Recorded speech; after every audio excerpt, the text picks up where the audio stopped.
ধরুন আপনাকে এই জন্মে কেউ খুন করলো আর আপনি সেই খুনিকে পুলিশের হাতে তুলে দেওয়ার জন্য আবারও জন্ম নিলেন। না, এটা কোনো বলিউড সিনেমার গল্প নয়। ঠিক এমনই একটা ঘটনা ঘটেছিল ভারতবর্ষে। মাত্র 5 বছর বয়সী একটা বাচ্চা ছেলে নিজের গত জন্মের খুনিদের ধরিয়ে দিয়ে শোরগোল ফেলে দিয়েছিল সারা বিশ্বে। গোটা পুলিশ ডিপার্টমেন্ট চমকে গেছিল এই খুনের কেসটা সলভ করে। কি ভিডিওর কথাগুলো শুনে চমকে গেলেন? আদৌ কি কেউ মৃত্যুর পরে পুনর্জন্মের মাধ্যমে ফিরে আসতে পারে? এই ভিডিওতে দাবি করা হয়েছে যে একজন ব্যক্তি যিনি মারা গিয়েছিলেন, এরপরে তিনি পুনর্জন্ম নিয়ে তাদের খুনিদের ধরিয়ে দিয়েছেন। মানে পুনর্জন্মের সব কথা তার মনে আছে সেই বাচ্চাটির, এবং তাকে যারা খুন করেছিল তাদেরকে ধরিয়ে দিয়েছে। আদৌ কি এটা সম্ভব? ইসলামের সম্পর্কে কি বলে? এই ভিডিওটি আমাকে আমার একজন ফলোয়ার মেসেঞ্জারে দিয়েছেন এবং সে সম্পর্কে তিনি জানতে চেয়েছেন। তিনি অনেক কাছে বলে জানতে চেয়েছেন কিন্তু কোনো উত্তর পাননি। আজকে এই ভিডিওতে সেটার উত্তর দেবো, যেটা আপনাদের জন্য ইনশাল্লাহ উপকার হবে। প্রথমত বলতে চাই, অ্যাজ এ মুসলিম হিসাবে আমরা পুনর্জন্মকে বিশ্বাস করি, কিন্তু এই পুনর্জন্ম না। আমরা পুনর্জন্ম বলতে বুঝি বারজাকের জীবনে আমরা যখন জীবিত হব, মানে কিয়ামতের দিন আল্লাহ সুবহানাহু ওয়া তাআলা আমাদের আবার পুনর্জীবিত করবেন, সেটাকে আমরা বিশ্বাস করি। কিন্তু দুনিয়াতে আমরা আর ফিরে আসবো না। এটা ইসলামিক আকীদা। যে মুসলিম হিসাবে কে কি বললো, কোথায় কি ঘটলো, সেটা আমাদের দেখার বিষয় না। আমাদের দেখার বিষয় কোরআন হাদিস আল্লাহ সুবহানাহু ওয়া তাআলা কি বলছেন, এটাই হলো ঈমান। আল্লাহ সুবহানাহু ওয়া তাআলা যেভাবে কোরআন হাদিসে নাজিল করেছেন, আমরা সেটাকে বিশ্বাস করে কি ঈমান। কিন্তু এখন এখানে কিছু যুক্তি বা কথা দিয়ে আমি বোঝানোর চেষ্টা করব আসলে আদৌ এরকম সম্ভব কিনা। এরকম হয়তো সম্ভব হতে পারে, কিন্তু সেটা পুনর্জন্ম না।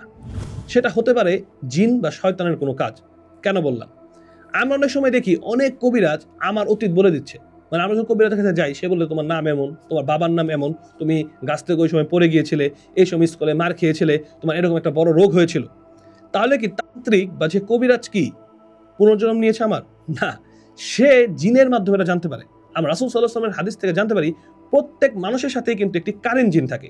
যে কারেন্ট জিন ছোট থেকে বড় পর্যন্ত আমার সাথে থাকে এবং সে আমার সবকিছু জানে। আমি কি করেছি, কি খেয়েছি, কখন কি হয়েছে, সবকিছু সে জানে এবং সে আমাকে খারাপ দিকে ধাপে দেওয়ার অস্ত্র দেয়।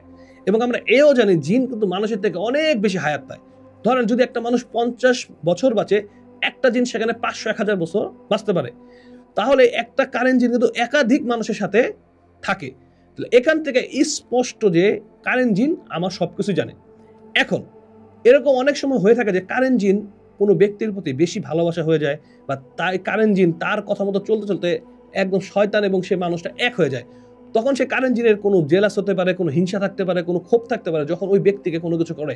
আমরা এরকম পেয়েছি যে কোনো রোগীকে কোনো কিছু বললে তার সাথে থাকা জিনগুলো রিঅ্যাক্ট করে এবং ওই যে মানুষ তাকে বকা করে দিয়েছে বা তাকে কোনো ক্ষতি করে তার উপরে গিয়ে ইফেক্ট করে বা তাকে চোট থাপ্পড় দেয়। এরকম আমরা কিন্তু পেয়েছি, আলহামদুলিল্লাহ আমরা দেখেছি। তো সেখান থেকে হতে পারে এই জিন ওই বাচ্চার উপরে ভর করে এই কাজগুলো করেছে। এটা হতে পারে, আমি বলছি না এটাই হয়েছে, এটা হতে পারে। যেহেতু ভিডিওতে কোনো দলিল বা কোনো প্রমাণাদি ভাবে দেওয়া হয়নি, শুধু দাবি করা হয়েছে এবং ভিডিওগুলো বলা হয়েছে। যদি আমি ধরে নিই এটা সত্য, তাহলে হয়তো এটা হয়েছে। আর পুনর্জন্ম বলতে ইসলাম বিশ্বাস করে না। ইসলাম এই ধরনের পুনর্জন্মকে বিশ্বাস করে না যে মানুষ মরে গিয়ে আবার দুনিয়াতে ফিরে আসবে।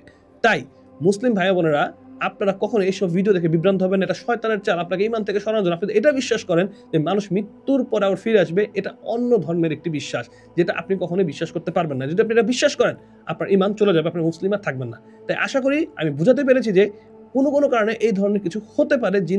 জিনরা আমাদের বিভ্রান্ত করার জন্য অনেক কিছুই করে থাকে, এটা একটা চাল হতে পারে। সো আমরা যে মুসলিম হিসেবে বিশ্বাস করি আমরা মারা যাব এবং আমরা হিসাবের দিন উঠবো, আমরা দুনিয়াতে আর ফিরে আসবো না। আসসালামু আলাইকুম রহমতুল্লাহি ওয়া বারাকাতুহু।